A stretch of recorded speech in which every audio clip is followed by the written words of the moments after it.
जय श्रीराम। शुक्लांबरधरं विष्णुं शशिवर्णं चतुर्भुजं प्रसन्नवदनं ध्यायेत् सर्वविघ्नोपशान्तये। रामाय रामभद्राय रामचन्द्राय वेधसे रघुनाथाय नाथाय सीताय पतये नमः। వాల్మీకి రామాయణం శ్రీ పుల్లల శ్రీరామచంద్రుడి గారు తెనుగు చేసింది అరణ్యకాండం 45వ సర్గలో ఉన్నాం. పరుషవాక్యములు పలికి సీత పంపగా లక్ష్మణుడు శ్రీరాముని వద్దకు వెళ్ళుట.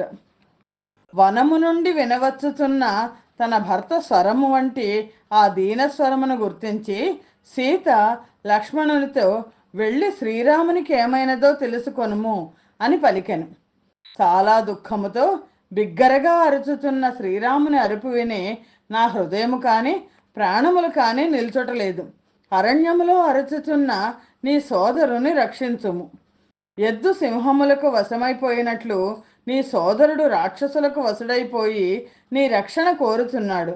అతని వద్దకు శీఘ్రముగా వెళ్ళుము అని సీత లక్ష్మణుడితో అంటోంది. సీత ఆ విధముగా చెప్పినను లక్ష్మణుడు అన్నగారి ఆజ్ఞను స్మరించుతూ వెళ్ళలేదు. అప్పుడు సీత కోపంతో కుపితురాలై ఇట్లు పలికెను. లక్ష్మణ, ఇట్టి కష్టములలో పడినప్పుడు కూడా నీవు నీ సోదరునికి సహాయము చేయుటకు వెళ్ళుటలేదు. నీవు శ్రీరామునకు పైకి మిత్రుడి వలె కనపడే శత్రువు. నీకు నాపై ఆసక్తి ఉండుట చేత శ్రీరాముడు నశించవలనని కోరుకుంటున్నావు. నా మీద ఉన్న ఆశ వలననే శ్రీరాముని వద్దకు వెళ్ళుటలేదు. శ్రీరామునకు కష్టము కలగవలనని నీవు కోరుకొనుచున్నావు. నీకు సోదరునిపై ప్రేమ లేదు. అందుచేతనే మహా తేజస్శాలి అయిన అతడు కనబడకపోవటచే నమ్మకముగా ఉన్నావు. నీవు ఇక్కడకు ప్రధానముగా శ్రీరాముని కొరకు వచ్చినావు. ఆ శ్రీరామునకు ప్రాణ సంకటము ఏర్పడిన పిమ్మట ఇప్పుడు ఇక్కడనున్న నాతో నీకు ఏ ప్రయోజనమేమి? రాముణ్ణి రక్షించడమే నీ ప్రధాన కర్తవ్యం, నన్ను రక్షించడం కాదు. సీత కన్నీళ్లు కార్చుతూ దుఃఖాక్రాంతయ్యై ఆడలేడి వలె భయపడిపోయి ఈ విధముగా పలుకుచుండగా లక్ష్మణుడు ఆమెతో ఇట్లనెను. సీత, పన్నగులు కాని, అసురులు కాని, గంధర్వులు కాని, దేవతలు కాని, మానవులు కాని, రాక్షసులు కాని నీ భర్తను జయింపదాలరు. సందేహం లేదు. ఈ విషయంలో నీకు సందేహం అక్కర్లేదు.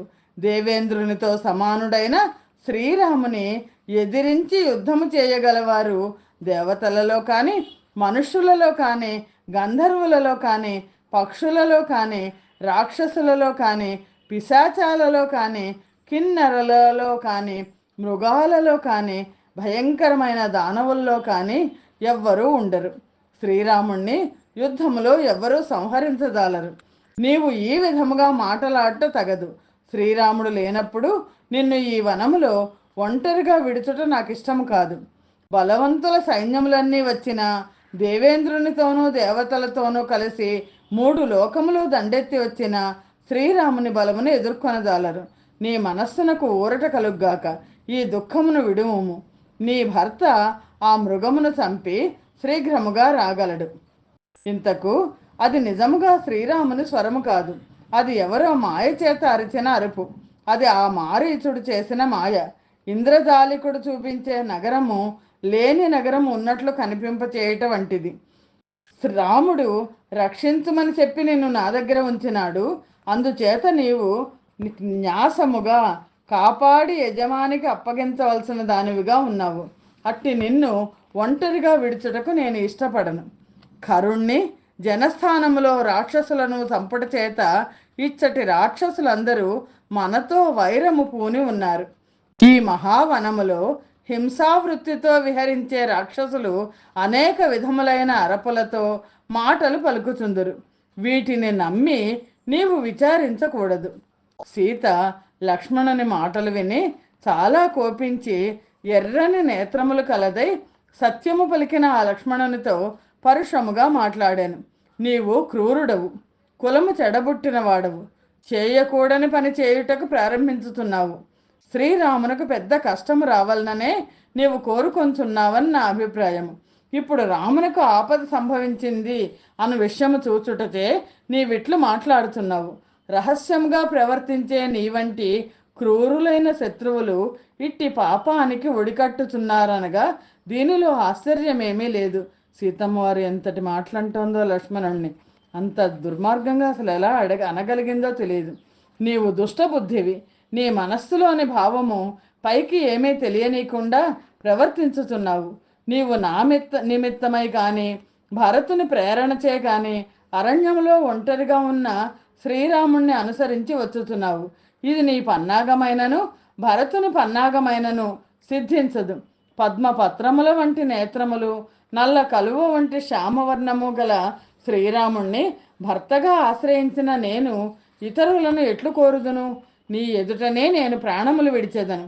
సందేహం లేదు, శ్రీరాముడు లేకుండా ఈ భూతలం మీద క్షణకాలమైనా జీవించను. రోమాంచమును కలిగించే పరుషములైన సీత మాటలు విని ఇంద్రియ నిగ్రహవంతుడైన లక్ష్మణుడు అంజలి ఘటించి నమస్కరించుతూ సీతతో ఇట్లా పలికెను. సీత, నీ మాటలకు బదులు చెప్పుటకు నాకు ఇష్టం లేదు. నీవు నాకు దైవతము. సాటి లేని ఈ విధములైన మాటలు స్త్రీల విషయంలో ఆశ్చర్యకరములు కావు. స్త్రీల స్వభావము ఇదే అని లోకంలో ప్రసిద్ధమైన విషయము. స్త్రీలు ధర్మమును పరిత్యజించి చపల స్వభావముతో తీక్ష్ణముగా ప్రవర్తించుతూ భేదమును కలిగింతురు, విరోధాన్ని కలిగిస్తారు అన్నదమ్ముల మధ్య. నీ మాటలు కాల్చిన నారాచ బాణముల వలె నా చెవుల్లో గుచ్చుకొనుచున్నవి. ఇట్టి పరుషవాక్యములను నేను సహింపజాలను. యుక్తముగా మాట్లాడుతున్న నన్ను నీవు పరుషముగా ధర్మ విరుద్ధముగా ఎట్లు నిందించుచున్నావో ఈ వనదేవతలందరూ నాకు సాక్షులుగా నిలచి విందురుగాక. స్త్రీ ఒకటచే దుష్టమైన స్వభావంతో నీవు అన్నగారి ఆజ్ఞను పాటించుతున్న నన్ను ఈ విధముగా శంకించుతున్నావు. ఛీ, నీవిప్పుడు నశించదవుగాక. నేను రాముడున్న చోటికి వెళ్ళదను. నీకు క్షేమమగ్గాక. నిన్ను వనదేవతలందరూ రక్షింతురుగాక. నాకు కనబడుతున్న భయంకరమైన అపశకునములను బట్టి నేను తిరిగి వచ్చి శ్రీరాముడు నీవు క్షేమముగా కలిసి ఉండగా చూడగలనా చూడలేనా అని సందేహము కలుగుతున్నది.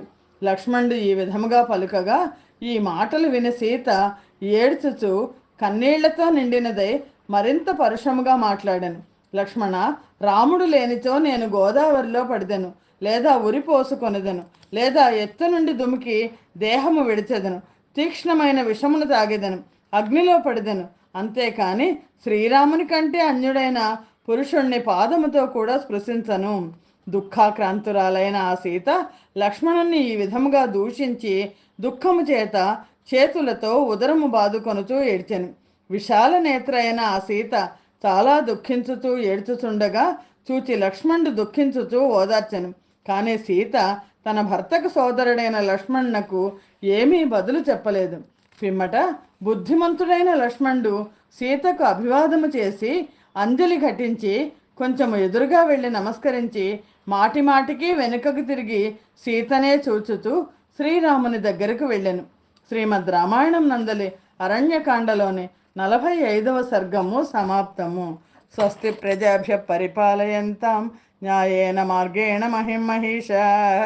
గోబ్రాహ్మణేభ్య శుభమస్తు నిత్యం. లోకా సమస్తా సుఖినో భవంతు. సర్వం శ్రీరామార్పణమస్తు. జయ శ్రీరామ్.